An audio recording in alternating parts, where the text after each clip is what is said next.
चलिए करते हैं शुभारंभ। नमस्कार, मैं doctor Ashish Raudgi, podcast with doctor Ashish Raudgi में आपका स्वागत करता हूं। और आप सभी का हृदय से बहुत बहुत आभार कि आपने इस शो को बहुत ज़्यादा प्यार दिया है।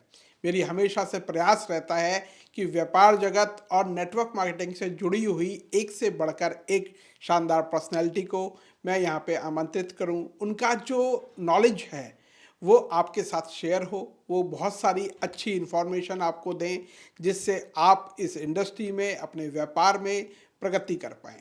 तो आज एक ऐसे ही मेहमान मेरे साथ हैं जो नागपुर से आए हैं और जिनके बारे में मैं कह सकता हूँ कि जब ये बात होती है कि नेटवर्क मार्केटिंग में प्रोफेशनल्स लोग, ऐसे लोग जिनके पास एक अच्छी नॉलेज बेस है, जो अपने प्रोफेशन में भी कामयाब हैं और साथ ही साथ नेटवर्क मार्केटिंग में उन्होंने सफलता की ऊंचाइयों को छुआ है, ऐसे एक व्यक्ति आज मेरे साथ हैं जिनके पास सीए की डिग्री है और 26 सालों का नेटवर्क मार्केटिंग इंडस्ट्री का अनुभव भी है।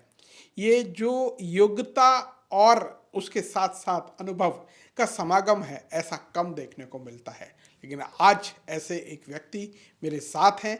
मैं स्वागत करूंगा सीए रिजवान मिर्जा सर का इस शो में। सीए रिजवान मिर्जा सर, आपका बहुत बहुत स्वागत है। कैसे हैं आप?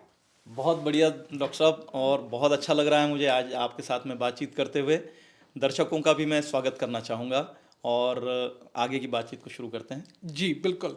तो सबसे पहला मेरा प्रश्न जो होता है, ज़्यादातर सभी से यही होता है कि आपकी ये जो यात्रा है नेटवर्क मार्केटिंग में, ये कैसे स्टार्ट हुई और कहाँ से आपका जुड़ाव हुआ जो आप इस इंडस्ट्री में आ गए? डॉक्टर साहब, अच्छा लगा मुझे जब आप मेरे बारे में जानना चाहते हैं और दर्शकों को बताना चाहते हैं। दरअसल मैंने अपनी पढ़ाई 24 साल की उम्र में कंप्लीट की और विदिन 4 to 5 इयर्स लाइफ के लिए लगने वाली जो चीज़ें लगती है, जैसे कि घर हो, गाड़ी हो, शादी हो जाए, बच्चे हो जाए, ऊपर वाले की दया से 29 साल की उम्र में मैं ये सब करके सेटल हो गया था। बहुत बढ़िया। पर ऐसे में ही कभी ख्याल आया कि अगर मेरे पास में एक ही सोर्स ऑफ इनकम है तो मैं छोटी गाड़ी हूँ जिसमें स्टेपनी नहीं होती है, हर बड़ी गाड़ी के पास में स्टेपनी होती है, तो मेरा दूसरा सोर्स ऑफ इनकम होना चाहिए।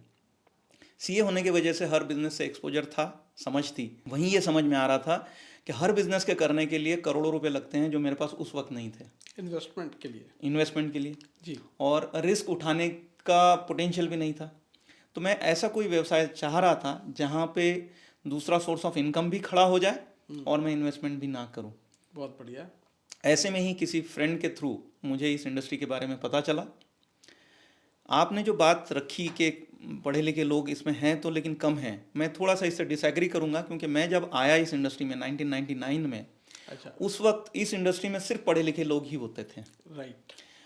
उसका कारण ये है डॉक्टर साहब कि ये इंडस्ट्री इंडिया में शुरू नहीं हुई, ये इंडस्ट्री अमेरिका में शुरू हुई और वहाँ से ट्रैवल करते करते करते ये इंडिया आई। तो इनिशियल ईयर्स में जितने भी लोग इंडिया में इस इंडस्ट्री को इंट्रोड्यूस कर रहे थे वो मोस्टली एनआरआईज थे, जो बहुत सारा पढ़ के इंडिया से बाहर गए थे और इस इंडस्ट्री के कारण उनको इंडिया वापस आने का मौका मिल रहा था, तो वो इंडिया आए थे। बहुत बढ़िया। उन्हीं में से किसी के माध्यम से मुझे इस इंडस्ट्री के बारे में पता चला और इनिशियली तो सेकंड सोर्स ऑफ इनकम के लिए मैंने ज्वाइन किया था, लेकिन बाद में जब मुझे इसका रियल पोटेंशियल पता चला कि ये सिर्फ और सिर्फ सेकंड सोर्स ऑफ इनकम के लिए नहीं की जानी चाहिए, इनफैक्ट उसके लिए करना ही नहीं चाहिए।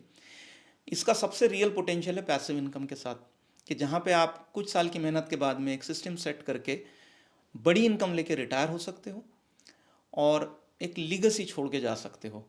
इस चीज़ ने मुझे अट्रैक्ट किया, इस चीज़ ने मुझे इस इंडस्ट्री से बांध दिया और पिछले लगभग 26 साल से मैं आप सबके साथ में। बहुत बढ़िया। तो मतलब इसमें मैं दो बातें जो मुझे ऐसा लगा कि निकाली जा सकती हैं, समझी जा सकती हैं, कि एक सीए की व्यापारी बुद्धि जब चली तो उन्होंने कहा कि एक ऐसा व्यापार जिसमें बहुत कम इन्वेस्टमेंट होता है और अपनी मेहनत के साथ एक बहुत बड़ा व्यापार किया जा सकता है। बिल्कुल। और दूसरा पक्ष जो मुझे समझ में आया वो ये आया, जैसे मैं भी कहता हूँ कि पूरी दुनिया में जो बिजनेस टाइकून्स होते हैं, इंडस्ट्रियलिस्ट होते हैं, वो नेटवर्क मार्केटिंग को ज्वाइन करते हैं। हालांकि भारत में अभी थोड़ी सी जो अभी स्थिति है वो थोड़ी सी इससे डिफर चल रही है, लेकिन आप जैसे लोगों को देखकर लगता है कि ये इंडस्ट्री में और ज़्यादा शानदार प्रोफेशनल्स, बिल्कुल जो हाईली क्वालिफाइड लोग हैं, हाईली एनर्जेटिक लोग हैं, वो आएंगे। आना भी चाहिए डॉक्टर साहब, बिकॉज आज जो परिस्थितियां हैं, जी धीरे धीरे हमने देखा था कि इंटरनेट आया, आज इंटरनेट भी जा चुका है और अब एआई आ रहे हैं। जी तो जैसे हर इंडस्ट्री बदल रही है, ऐसे ही प्रोफेशंस भी बदल रहे हैं और कंपटीशन बढ़ गया है, नए लोगों के लिए अपॉर्चुनिटीज़ कम हैं। वहीं पे ये इंडस्ट्री अपॉर्चुनिटीज़ ऑफर करती है। मेरा दूसरा मुख्य कारण इस इंडस्ट्री से चिपके रहने का है कि हर प्रोफेशन के अंदर में हर बंदा अपने लिए कमा रहा है। ये अकेली इंडस्ट्री है जहाँ पे अगर आप चाहो तो चाहकर भी अपने लिए नहीं कमा सकते। आपको, अगर मैं एक सिंगल लाइन में अगर इसको रखना चाहूँ, तो you have to help enough people become successful if you want to become successful. Right. इस थ्योरी पे ये पूरा के पूरा प्रोफेशन चलता है। और यहाँ पर आप न सिर्फ इस धरती के जीवन के लिए, अगर कोई आने वाला जीवन है, जैसा मेरा मानना है कि इसके बाद में जीवन है, तो वहाँ के लिए जो पूंजी लेके जानी है वो यही तो पूंजी है कि आपने कितने लोगों की मदद की थी। बहुत बढ़िया। और वो मुझे नज़र आ रहा था कि मेरे प्रोफेशन, चार्टर्ड अकाउंटेंसी प्रोफेशन, उसमें मैं उतने ही परिवारों की मदद कर पा रहा हूँ जो परिवार मेरे साथ में एसोसिएटेड है एज एन एम्प्लॉय। बट इस प्रोफेशन में आने के बाद में मैंने अपने जीवन का लक्ष्य लिया है डॉक्टर साहब कि मैं कम से कम 10,000 लोगों को उनकी ज़िंदगी में वो सब पाने में मदद करना चाहता हूँ जो वो अपने लाइफ में चाहते हैं। बहुत बढ़िया सर, बहुत बढ़िया।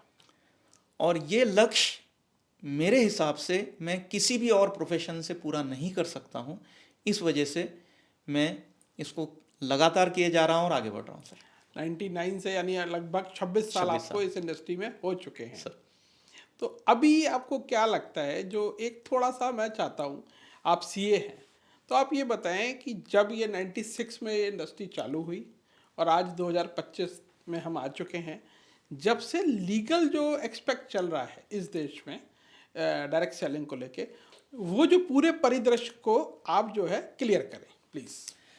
बहुत सही डॉक्टर साहब, और ये सवाल मेरे लिए बहुत सही भी होगा क्योंकि मैं इस इंडस्ट्री को बहुत पहले से और अच्छे से जानता हूँ और मेरा लीगल बैकग्राउंड होने की वजह से मैं इस सवाल के लिए शायद सही उपयुक्त पर्सन व्यक्ति हैं। जी सर। 1996 से जब ये इंडस्ट्री शुरू हुई, इसके पीछे परिदृश्य ये था कि उसी वक्त क्यों हुई, क्योंकि उससे पहले 1993 में हमारे कुछ समझौते हुए इंटरनेशनल, जैसे कि गैट समझौता हुआ, ग्लोबलाइजेशन हुआ, और ये सब के साथ साथ जब हमारी कंट्री ओपन अप हुई और साथ ही साथ में पॉन्जी स्कीम्स जो उस वक्त चला करती थी, जिनको चिट फंड कहते थे, या कोई ड्रॉ स्कीम्स चलती थी, इन्हें गवर्नमेंट ने फोर्सफुली बंद कराया और तब इस इंडस्ट्री का इसमें आगमन हुआ।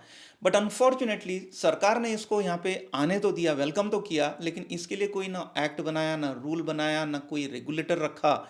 ये अगर पहले दिन से होता तो आज इंडस्ट्री का शेप, फॉर्म और सिचुएशन बहुत डिफरेंट होती।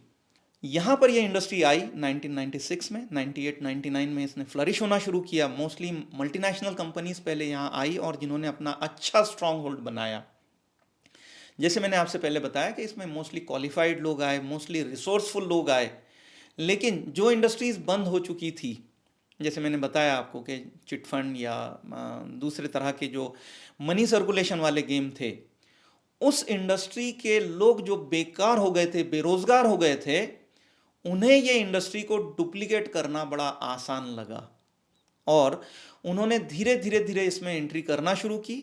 और गवर्नमेंट की तरफ से कोई रुकावट नहीं थी, कोई रेगुलेशंस नहीं होने की वजह से उन्होंने अपने कदम अच्छे से यहाँ जमा लिए।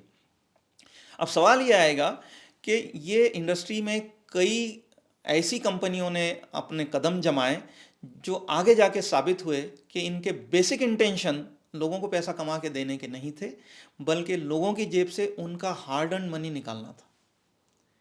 इसको देखते देखते 2016 के अंदर में पहली बार गवर्नमेंट ऑफ इंडिया ने गाइडलाइंस इशू की, जिसके बाद से इन जनरल पॉन्जी स्कीम क्या है और डायरेक्ट सेलिंग क्या है, इसका फ़र्क गवर्नमेंट के किसी डॉक्यूमेंट में मालूम पड़ा और उसको बेस बनाकर स्टेट गवर्नमेंट्स ने अपने अपने नोटिफिकेशंस जारी किए। और हर स्टेट गवर्नमेंट ने, जैसे अगर आप देखेंगे तो केरला गवर्नमेंट है या तेलंगाना गवर्नमेंट जो उस वक्त में आंध्र प्रदेश गवर्नमेंट थी, इन्होंने अपने अपने रेगुलेशंस एंड नोटिफिकेशंस बनाए। ऐसे ही गवर्नमेंट ऑफ महाराष्ट्र ने भी बनाए और उसके बाद से इसमें बहुत सारा बदलाव आया है। लेकिन रेगुलेटर नहीं होने की वजह से कम तो हो गया ये नंबर, लेकिन ये नंबर चल रहा है डॉक्टर साहब, अभी चल रहा है। अभी भी चल रहा है और इस पे कोई रोक टोक नहीं है। ये बिल्कुल वैसे ही है कि चोरी न की जाए इसके लिए कानून है, लेकिन चोर को आइडेंटिफाई नहीं किया जा रहा है। मेरी पॉडकास्ट में, क्योंकि ये हमारी नॉर्मल एक बातचीत है, जी अभिलाष थॉमस सर आए थे जी, और उनसे मैंने ये प्रश्न पूछा था, क्योंकि वो भी एक एडवोकेट बड़े हैं, ठीक है। तो उन्होंने जब बोला, मैंने कहा कंज्यूमर प्रोटेक्शन एक्ट में ये लिखा हुआ है, और तो उन्होंने कहा कंज्यूमर प्रोटेक्शन एक्ट जो है दैट इज़ फॉर कंज्यूमर। तो मैंने कहा इसका मतलब डिस्ट्रीब्यूटर और कंपनीज जो अच्छी कंपनीज हैं उनकी सेफ्टी के लिए अभी भी लॉ नहीं है। तो आप सहमत हैं इस बात से? सर, लॉ तो डायरेक्ट सेलिंग के लिए वैसे ही नहीं है।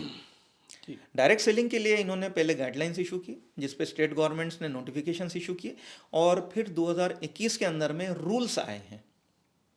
कंज्यूमर प्रोटेक्शन एक्ट में कुछ डिफाइन किया हुआ है। कंज्यूमर प्रोटेक्शन एक्ट, जैसे अभिलाष सर ने बताया, वो कंज्यूमर को प्रोटेक्ट करता है। इस इंडस्ट्री का नेचर सिर्फ कंज्यूमर का नहीं है। Distributor कंज्यूमर का है। आगे जाकर आपका डिस्ट्रीब्यूटर बनता है, पार्टनर बन जाता है, राइट। और ये जो एग्रीमेंट्स होते हैं इसको गवर्न होना चाहिए।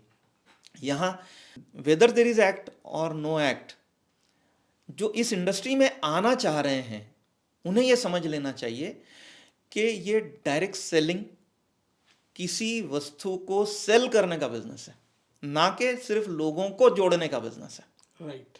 प्रोडक्ट एंड सर्विसेज जो है वो मूव होनी चाहिए। मूव होनी चाहिए, और वो प्रोडक्ट और सर्विस ऐसी ना हो कि जो कानून की आंख में धूल झोंकने के लिए हो, कि हाँ हमने एक प्रोडक्ट तो रखा है जिसकी मार्केट वैल्यू कुछ 100 रुपए की हो, लेकिन जिसको आपने कई हजार रुपए की कीमत रख दी है। प्रोडक्ट के रूप में सॉल्यूशन होना चाहिए और जेन्युइन एक रियल जो वैल्यू है वो होनी चाहिए। Value based. इसको और गहराई से अगर मैं बात करूं, तो अगर बिजनेस करने का इरादा न हो तब भी मैं वो प्रोडक्ट खरीदने की लालसा रखूं।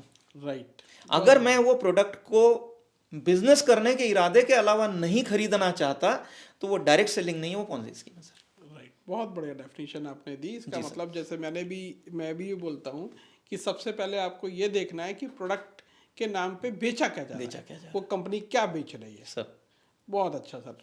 तो थोड़ा सा इस डिस्कशन को और आगे बढ़ाते हैं, क्योंकि आपने एक बात बोली रेगुलेटरी बॉडी की। सर, जैसे इंश्योरेंस भी जब IRDA का आगमन हुआ, उससे पहले इंश्योरेंस एक ऐसी इंडस्ट्री था जिसके बारे में लोग पॉजिटिव नहीं बोलते थे, लोग इंश्योरेंस की वैल्यू नहीं समझते थे। लेकिन रेगुलेटरी बॉडी आने से बहुत सारी शानदार इंश्योरेंस कंपनीज आई और उन्होंने अपने बिजनेस को बढ़ाया। तो क्या आपको लगता है डायरेक्ट सेलिंग के लिए भी, हम शायद पहले हो सकता है सबसे पहले मंच से बोल रहे हो, कि कोई रेगुलेटरी बॉडी होनी चाहिए? सर, मंच से ये बात भले ही आज उठ रही होगी, लेकिन हम जब आपस में बात करते हैं तो हमारी सबसे पहली रिक्वायरमेंट, सबसे पहली डिमांड ही यही होती है कि इसको रेगुलेशन में लाया जाए। जब ये रेगुलेशन में आएगा तभी तो जो इंडिया के बड़े बिजनेस हाउसेस है वो इसकी तरफ में ध्यान देंगे। राइट।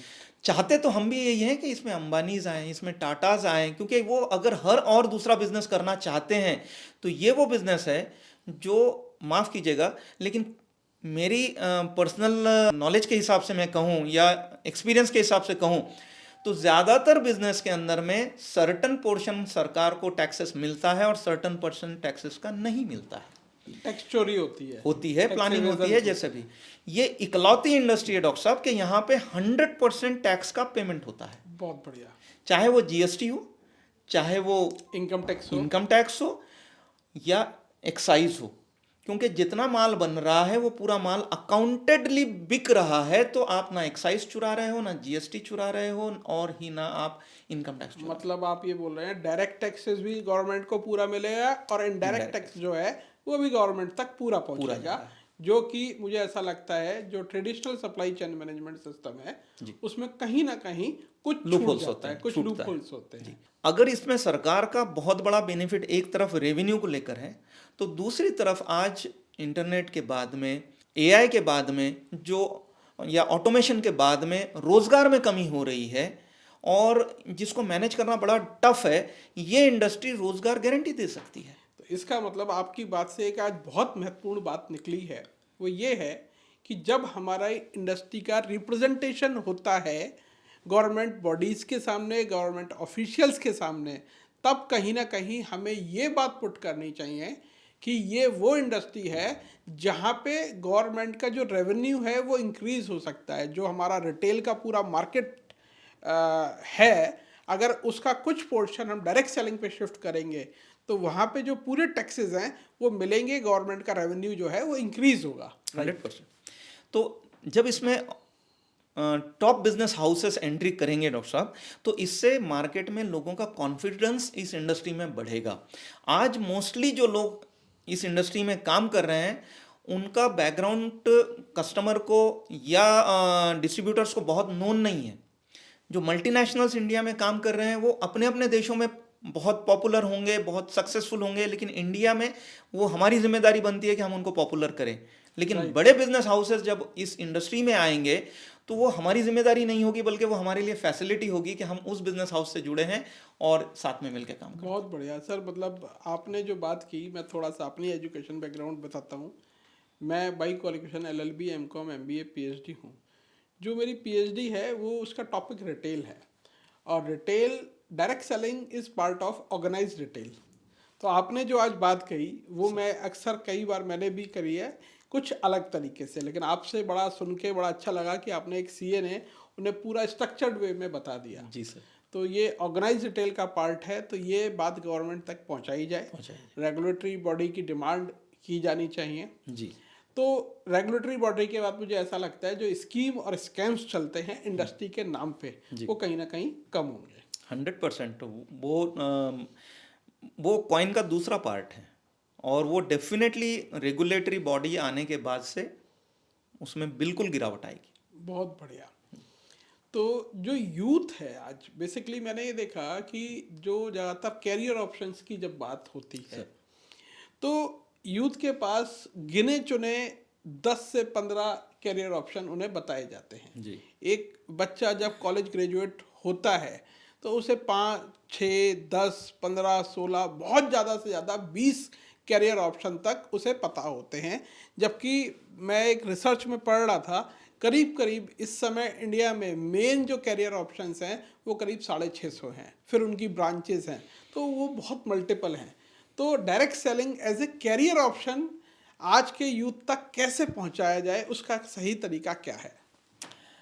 डॉक्टर साहब, ये सवाल बहुत ही करीब है मेरे दिल से, क्योंकि मेरे लाइफ में मैंने जैसे आपसे बताया कि 10,000 लोगों का गोल लिया, उसमें ये गोल भी है कि एक दिन इस इंडस्ट्री को इस तरह से आना चाहिए कि परिवार के लोग, वो बच्चा जो करियर चुनना चाह रहा है उसको IAS, डॉक्टर, इंजीनियर के साथ साथ और उससे पहले network marketing as a career offer करें। वो पोटेंशियल ये इंडस्ट्री रखती है। इनफैक्ट मैं आपसे कहूँ तो इस इंडस्ट्री के अंदर ही एक पोटेंशियल है कि वो अगर चाहे तो सही शिक्षा के साथ में 3 से 5 साल में अपने आप को वेल सेटल करके रिटायर कर सकता है। किसी भी और इंडस्ट्री में ये ताकत नहीं है कि वो 3 से 5 साल में किसी को रिटायर कर सके, उसे जो डिज़ायर्ड लाइफस्टाइल है वो दे सके।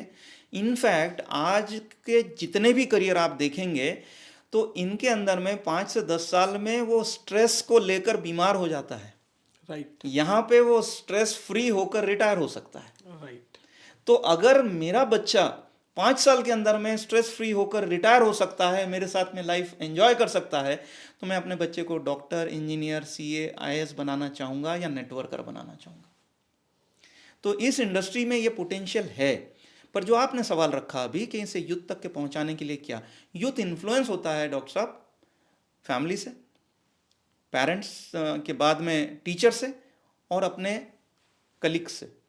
ये तीनों ही के पास में इस इंडस्ट्री की जितनी चाहिए उतनी पॉजिटिव इमेज नहीं है जी। और ये इमेज जो नहीं है उसका कारण ये इंडस्ट्री नहीं है। इस इंडस्ट्री के नाम पे चलने वाली पॉन्जी स्कीम्स ने इस इंडस्ट्री का नाम खराब किया है। तो कैसे पहचाने? जी, और ये पॉन्जी स्कीम चल ही इसलिए रही क्योंकि रेगुलेटर नहीं है, और हमारे जो भाई लोग हैं जिनके पास में बहुत रिसोर्सेस नहीं हैं, बहुत क्वालिफिकेशन नहीं है और लालच है, वो पहचान कर भी जानबूझ करके पॉन्जी स्कीम्स को प्रमोट करते हैं अपने खुद के फायदे के लिए। यानी कि जो लोग हैं वो जानते हैं, जो टॉप पे बैठे हैं उन्हें मालूम होता है कि ये गलत है। गलत है। कंपनी के ओनर्स को भी पता होता है, इनफैक्ट उनकी एग्जिट डेट लिखी होती है कि हमें इतने दिन चलाकर इसको सर्टन रीजन देकर स्टॉप करना है। और जो टॉप पर हमारे भाई लोग होते हैं, ऑफिशियली भी मैं कह सकता हूँ और पर्सनली भी आपसे कह रहा बिल्कुल हूँ बोल सकते कि हैं। उन्हें भी ये पता होता है कि ये पर्टिकुलर कॉन्सेप्ट के अंदर में उन्हें कितने दिन रहना नहीं है। सर, मैं एक चीज़ को मानता हूँ और मैं थोड़ा सा ओपनली बोलता हूँ। मैं ये मानता हूँ चोर को चोर बोल देना चाहिए, तो आप बोल सकते हैं। सर, तो आपने बहुत अच्छी बात रखी और परमिशन दी मुझे, तो मैं जी। कहना चाहूँगा कि ये जो लोग हैं जिनके बारे में आप मीडिया में रेगुलरली पढ़ रहे हैं कि इस कंपनी ने इतने हजार करोड़ से लोगों को लूटा, यही वर्ड आता है वहाँ पे, जी। या इससे मिलते जुलते शब्द आते हैं, कोई भी कंपनी हम लोगों के मिले बगैर ये काम कैसे कर सकती है? राइट। पर आप देखेंगे कि सर्टन सेट ऑफ पीपल वो हर कंपनी में इस तरह की लालच में आकर अपने आप को इन्वॉल्व करते हैं, और जब वो कंपनी का सिग्नल मिल जाता है तो इमीडिएटली पहले एग्जिट कर लेते हैं, साथ वाले काम करते रहते हैं। राइट। यहाँ पे सर एक क्वेश्चन आया था, मेरे एक मित्र ने कहा, और मित्र तो हैं लेकिन सच ये है कि वो MLM या डायरेक्ट सेलिंग नहीं करते, वो इन्वेस्टमेंट प्लान में मूव हो चुके हैं। सर, तो जब मेरी उनसे बात हुई तो उन्होंने एक बड़ा मतलब अजीब तरीके से मुझसे बोला कि सर आपको एक बात बताता हूँ। हालांकि मैं उनकी बात से सहमत नहीं था और मुझे बड़ा बुरा भी लगा, लेकिन उन्होंने बोला कि सर प्रोडक्ट बेस के नाम पर भी कई लोग गलत काम कर रहे हैं और करवा रहे हैं। तो बोले मुझे ऐसा लगता है कि इन्वेस्टमेंट कराना है तो मैं सीधा सीधा इन्वेस्टमेंट प्लान करता हूँ। उन्होंने अपनी बात को जस्टिफाई करने की कोशिश की थी मेरे सामने, जी। जिससे मैं बिल्कुल भी सहमत नहीं था। लेकिन क्या कुछ ऐसा भी है कि जो हमारी इंडस्ट्री है उसमें कुछ अच्छे लोग अच्छी कंपनी की तलाश में हैं, तो उसे कैसे पहचाना जाए? सर ये सवाल हर अच्छा नेटवर्कर और इसका जवाब भी जानता है। जी। सबसे पहली चीज़ तो गवर्नमेंट ऑफ इंडिया ने बहुत आसान कर दिया है, और उन्होंने जो मिनिस्ट्री ऑफ कंज्यूमर अफेयर्स की वेबसाइट है वहीं पे जो रजिस्टर्ड कंपनीज हैं उनकी लिस्ट डाल दी है। नहीं, ये तो पुराना है सर, ये तो बात, जी। क्योंकि शायद अब हटा दिया उन्होंने, क्योंकि वो 2025 की जी। अभी नई लिस्ट आई है। अच्छा, नई लिस्ट। जी। अच्छा। तो ये आपके लिए एक इंडिकेटर हो गया पहला। जी। पर उसमें भी ऐसा समझिए कि कुछ इलीगल गाड़ियों का रजिस्ट्रेशन हो जाता है ना, हाँ। तो ऐसी मेजॉरिटी ऑफ द कंपनीज ऐसी है। तो पहला इंडिकेटर मैं आपको इसलिए दे रहा हूं कि जो कंपनी वहां रजिस्टर्ड नहीं है आप उसको तो छूइए ही मत। बिल्कुल ठीक वो है। तो क्लियर हो गया आपके पास खत्म। कि ये, यानी हमने उनको क्या कहते हैं, एक्सेप्शन में डाल दिया। अब जो वो लिस्ट है उस लिस्ट में से अब आपके पास में, मैं पर्सनली अपने लिए जो रखता हूं, टीम को बताता हूं, 3P और 3T का फॉर्मूला लेकर चलता हूं सर। 3P में आएगा कंपनी का प्रोफाइल, उनका बैकग्राउंड क्या है, डायरेक्टर्स का बैकग्राउंड क्या है, लीगल केसेस तो नहीं चल रहे हैं, फाइनेंशियल स्टेटस क्या है, वगैरह वगैरह। सेकंड चीज आएगी क्वालिटी एंड अफोर्डेबल प्रोडक्ट्स। ये दो चीजें जब तक के सही नहीं है आप इससे आगे सोचिए ही मत। ये दो चीजें सही होनी चाहिए कि प्रोडक्ट अच्छा होना चाहिए, अफोर्डेबल रेट में होना चाहिए, लोगों की डिमांड होना चाहिए, उनका कोई प्रॉब्लम सॉल्व करना चाहिए, क्वालिटी होना चाहिए, वगैरह वगैरह। ये दोनों चीज़ें अगर सही है तो अब आप देखिए कि पैसा कितना दे रही है, क्योंकि सेम काम करने का कोई कम दे रहा है और कोई ज़्यादा दे रहा है, तो नेचुरली मुझे तो उसके साथ चलना है जो बेहतर पैसा देगा, आसानी से देगा, लॉन्ग टर्म देगा, स्टेबिलिटी होनी चाहिए उसकी। ना कि ऐसा हो कि आज तो अच्छा पैसा दे रहा है और 5 साल के बाद में पता नहीं चल पाएगा या नहीं चल पाएगा। ये 3P होगा सर। ये 3P जनरली हर एक को पता है और हर कोई बताएगा, लेकिन जो सीक्रेट है वो 3T में है। अच्छा, 3T क्या है? 3T में पहला टी है सर कि ट्रेनिंग सिस्टम होनी चाहिए। राइट। क्योंकि मैं अकेले काम अगर कर रहा हूं तो मुझे अकेले को सीखना है, मैं हर तरीके से सीख लूंगा अलग अलग सोर्सेज से, लेकिन मैं पब्लिक बिजनेस में हूं जहां पे मुझे मेरी पूरी टीम को ट्रेनिंग देनी है, और अगर उसकी कोई व्यवस्था नहीं है तो वो बिजनेस लॉन्ग टर्म में चल ही नहीं पाएगा। नहीं चल पाएगा, बिल्कुल ठीक है। तो ये बहुत इंपॉर्टेंट चीज़ है, और ये अफोर्डेबल होना चाहिए। कई कंपनियों में ट्रेनिंग सिस्टम के नाम पर बहुत सारा पैसा लिया जा रहा है जो सही नहीं है। अगला टी है सर, जिस टीम के साथ आप ज्वाइन कर रहे हो वो बहुत इंपॉर्टेंट है।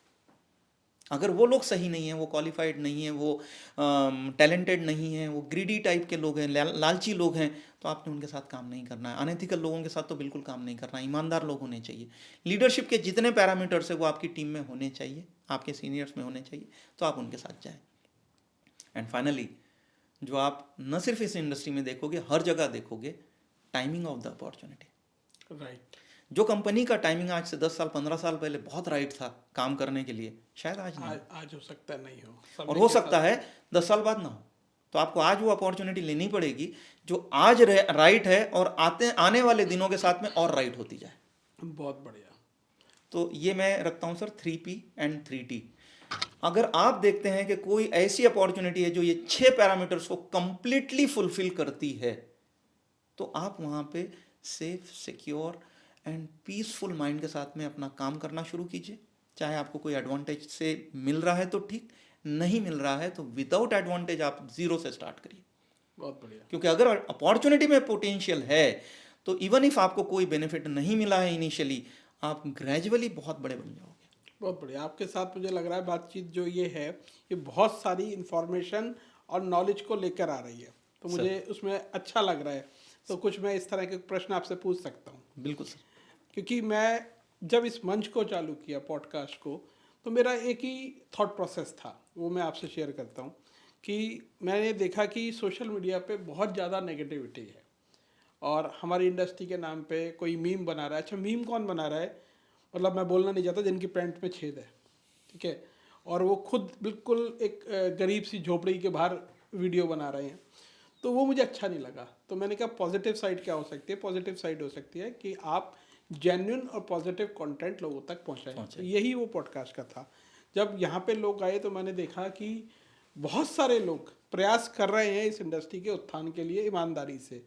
जैसे कुछ सीनियर लोग आए, ठीक है, कुछ लोग जो डायरेक्ट सेलिंग टुडे चलाते हैं, राहुल सूदन जी, वो आए। तो अभी मैं कुछ देख रहा था, तो आपके माध्यम से मुझे लगता है वो भी पहुंच सकती है जानकारी कि स्कीम और स्कैम्स को लोगों ने मुझसे पूछा था कि कैसे पहचाने। तो एक व्यक्ति है, एक संस्था है, स्ट्रेटजी इंडिया करके उनकी वेबसाइट है, वहाँ पे भी वो स्कीम और स्कैम्स को लिस्ट करते हैं प्रॉपर कि ये जो है साइट है या ये कंपनी है, ये स्कैम है, तो उसमें ना फंसे। तो उसके आपके माध्यम से मुझे ध्यान आया, तो मैंने कहा ये इन्फॉर्मेशन जनता तक पहुंचानी चाहिए। अब एक क्वेश्चन और आता है, एक व्यक्ति जब इस इंडस्ट्री में आ जाता है तब उसे क्या क्या पढ़ना चाहिए, थ्योरी क्या पढ़नी चाहिए और प्रैक्टिकल में क्या करना चाहिए, कौन से स्टेप उसे लेने चाहिए जिससे वो अपनी सफलता की यात्रा को पूरा कर पाए? सर पिछले सवाल को मैं थोड़ा सा कंटिन्यू करके फिर आपके इस सवाल पे आऊं तो चलेगा? जी बिल्कुल। तो मैं आपसे ये कहना चाह रहा था डॉक्टर साहब कि चाहे मिठाई कितनी ही टेस्टी हो, लेकिन आप डायबिटीज होने पे खाएंगे नहीं। बिल्कुल ठीक है। ऐसे ही जो ये तर्क आता है कि सर प्रोडक्ट बेस करना है तो क्या हुआ, या पॉन्जी है तो करना है तो क्या है, सर काम तो हम सब पैसे के लिए ही कर रहे हैं ना। लेकिन आप ये समझ सकते हैं कि जो काम समाज के हित में सही नहीं है, अगर वो करोगे तो समाज का भी अहित होगा और फाइनली आपका होगा। बिल्कुल ठीक, बहुत बढ़िया। मैं कितना ही कहूं कि पैसा कमाने के लिए मैं गुटखे की फैक्ट्री लगाऊं तो क्या आप मेरा समर्थन करेंगे क्या? बिल्कुल नहीं करूंगा। भाई पैसा कमाने के लिए मैं कुछ भी कर रहा हूं तो ये ठीक नहीं रहेगा। हालांकि वो लीगल काम है पूरी तरह, लेकिन समाज का नुकसान हो रहा है। समझ कर रखता तो weather there is law or there is no law, whether there is regulator or no regulator, आप तो समझ रहे हो ना कि जब आप अपना पैसा कमाने के लिए किसी और का पैसा वेस्ट कर रहे हो, जबकि नेटवर्क मार्केटिंग का प्रिंसिपल ये है ही नहीं। नेटवर्क मार्केटिंग का प्रिंसिपल है कि अगर आपको ये कंसेप्ट समझ में आया तो आप मेरे पार्टनर बनिए, हम दोनों मिलके अपने इस पार्टनरशिप बिजनेस को प्रॉफिट में लाएंगे, आपका शेयर आपको विन मिलेगा। विन है और वहां पे विन लूज है। राइट। तो ये मेजर फर्क है जिससे समाज का नुकसान हो रहा है जी। और ये बात को एक समाज का एक रिस्पॉन्सिबल नागरिक होने के नाते हम में से अगर हर एक ने समझ लिया तो रेगुलेटर आए ना आए, देर से आए, जब भी आए, समाज में से कुछ बुराइयां कम हो जाएगी। बहुत बढ़िया। अब मैं आपके उस प्रश्न पे आ रहा हूं जो आपने एजुकेशन के ताल्लुक से बोला है। इसमें सबसे बड़ा भ्रम पहले तो ये होता है डॉक्टर साहब कि ये इंडस्ट्री बहुत ही सिंपल है। बहुत बढ़िया। भाई आप आ गए हो, आपके जान पहचान के लोगों को ये बिजनेस और प्रोडक्ट बताइए, वो जुड़ जाते हैं, फिर उनके जान पहचान के लोगों को दिखाइए, वो जुड़ जाते हैं और आप पैसा कमाते हो। इतना सिंपल है। और हर एक को ये कॉन्फिडेंस होता है कि मेरे दोस्त भाई तो मैं बताऊंगा और उस दिशा में चलना शुरू कर देंगे।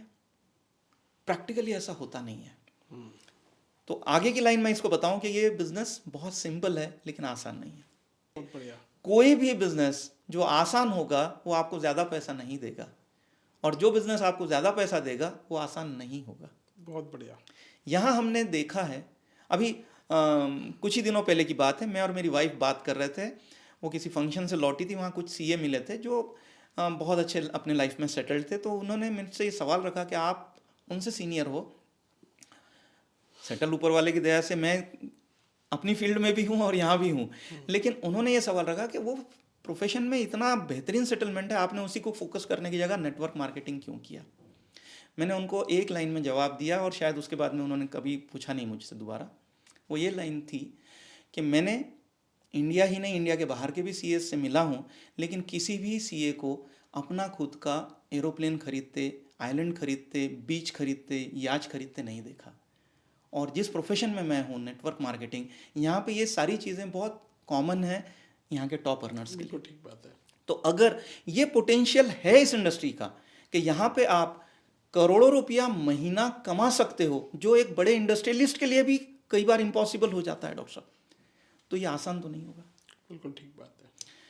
तो अब होता क्या है गलती, ये गलती हम लोगों से होती है कि हम उसको अट्रैक्ट करने के लिए उसको इतना आसान करके बताते हैं कि देखिए सर, आपको ना कुछ नहीं करने की ज़रूरत है, आप तो बस ये फॉर्म साइन करिए और इतने रुपए के प्रोडक्ट खरीद लीजिए और बाकी सारा काम हम करेंगे और रिलैक्स हो जाते। जबकि ऐसा है नहीं, जबकि ऐसा है नहीं। होना यही चाहिए, ये हमारे तरफ से होना चाहिए। जनरली मैंने देखा है कि लोगों में ना सुनने की हिम्मत नहीं होती है। एग्जैक्टली जल्दबाजी में होते हैं सर हम। जल्दबाजी में देखिए, अगर आपको क्रिकेट की टीम बनानी है तो आप हर किसी को जो दिख रहा है उसको शामिल तो नहीं कर लोगे। अगर आपको चैंपियनशिप बनानी है तो सॉलिड बंदे लाने पड़ेंगे, उनको सारे रूल्स बताने पड़ेंगे। सेम इस बिजनेस के अंदर में भी अगर हम इस बात को ध्यान रखें कि हमें कमज़ोर लोग नहीं चाहिए, हमें मजबूत लोग चाहिए ताकि हमारी एक अच्छी टीम बने, तो उनकी ट्रेनिंग पे बहुत ध्यान देना पड़ेगा। पहले सिलेक्शन प्रोसेस होना चाहिए जी, एंड देन ट्रेनिंग होनी चाहिए। आपने सवाल पूछा था कि क्या पढ़ा जाए, तो देखिए सबसे पहले तो इस इंडस्ट्री के बारे में पता होनी चाहिए आपको। इस इंडस्ट्री से रिलेटेड बहुत अच्छी अच्छी किताबें मार्केट में अवेलेबल हैं और आप उन्हें पढ़ें कि ये इंडस्ट्री क्यों, इस इंडस्ट्री को कैसे किया जाए। यानी 3 चीज़ें, व्हाट, ये इंडस्ट्री क्या है, ये इंडस्ट्री मुझे क्यों करनी चाहिए, और ये इंडस्ट्री को कैसे किया जाए। बहुत बढ़िया। ये तीनों सब्जेक्ट को आप पढ़ें भी, और इस पे बहुत वीडियोस अवेलेबल हैं, वो वीडियोस को देखें भी। इसमें आप कम से कम 8 से 15 दिन का अपना समय दें।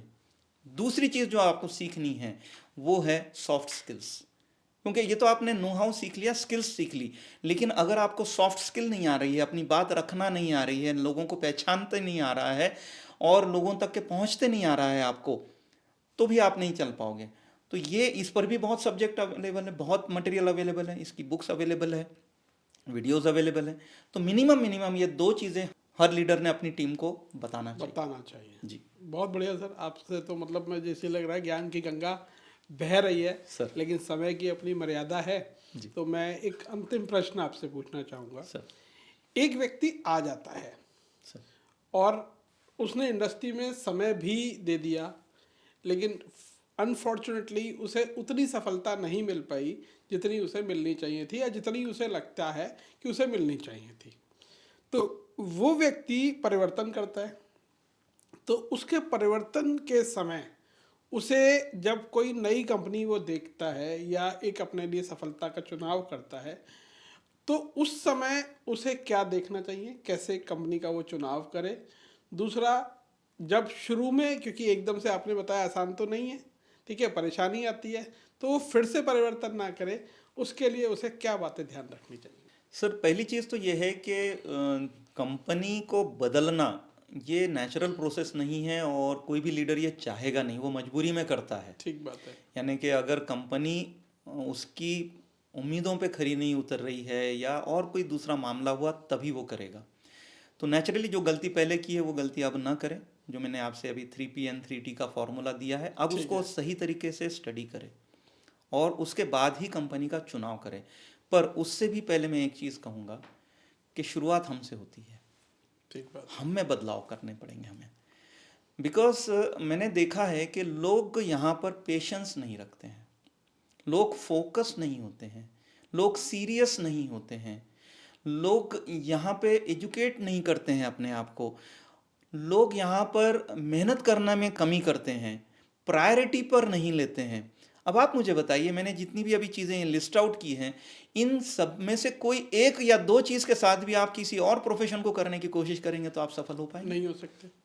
ठीक है, तो मतलब अनलाइक अदर प्रोफेशन कोई भी चीज़ हो तो पहले पढ़ना पड़ेगा, पढ़ना पड़ेगा। फिर उसकी प्रैक्टिस करनी पड़ेगी, तब जाके सफलता मिलेगी। और आपका एटीट्यूड राइट होना चाहिए, बिकॉज बहुत एटीट्यूड बढ़िया। Is everything. आपने सब आप बहुत बड़े सर्जन हो सर, लेकिन आपका एटीट्यूड राइट नहीं है टुवर्ड्स द पेशेंट, आप कामयाब सर्जन कैसे बनोगे? बहुत बढ़िया सर। यहाँ पर मैं आपको बहुत अच्छी स्किल आती है, आप अच्छा प्रेजेंटेशन देते हो, बहुत तगड़ा फॉलोअप है आपका, क्लोजिंग तो आपसे अच्छी कोई नहीं करता, लेकिन अगर आपका एटीट्यूड राइट नहीं है, टीम आपके साथ चलेगी कैसे? देखो ठीक बात है। क्योंकि यहाँ सिर्फ जोड़ना नहीं है, अनफॉर्चुनेटली 99% लोगों को ये गलत फहमी है कि ये बिजनेस सिर्फ जोड़ने का है। अगर मेरी मानते हैं अगर आप, तो जोड़ना इसका पहला पार्ट है, फिर अपने पार्टनर्स जो हैं, अपने साथ में जो टीम आई है, इनको बढ़ाना आपका बहुत इंपॉर्टेंट काम होता है, और सबसे इंपॉर्टेंट काम होता है उनको टिकाना। रिटेंशन और ग्रोथ जो है जी वो सर, बड़ा रोल है। वो बड़ा रोल है बहुत सर। बढ़िया। और अगर आपका एटीट्यूड राइट नहीं है, स्किल लेवल कितनी भी तगड़ी हो, आपकी नॉलेज लेवल आपका सुप्रीम हो, आप बार बार या तो कंपनियां बदलोगे या तो लोग आपको छोड़ के जाएंगे। इसका मतलब उसे मोटिवेशन नहीं, एजुकेशन चाहिए। एजुकेशन चाहिए। बहुत सही, आपने एक ही लाइन में इसको सम अप कर दिया।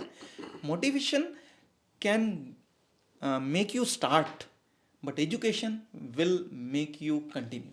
मैं एक्चुअली ये भी बोलता हूँ, मैंने motivation work when the skill set is there. Right, अगर स्किल सेट नहीं है तो मोटिवेशन कुछ भी नहीं करेगा। सर आपसे बात करके ना, एक तो मुझे बहुत आनंद आ रहा है, लेकिन समय की मर्यादा है। तो आज के मैं चाहूँगा कि आप दोबारा कभी आएँ और हम दोबारा से काफ़ी सारा डिस्कशन करें अलग टॉपिक्स पे।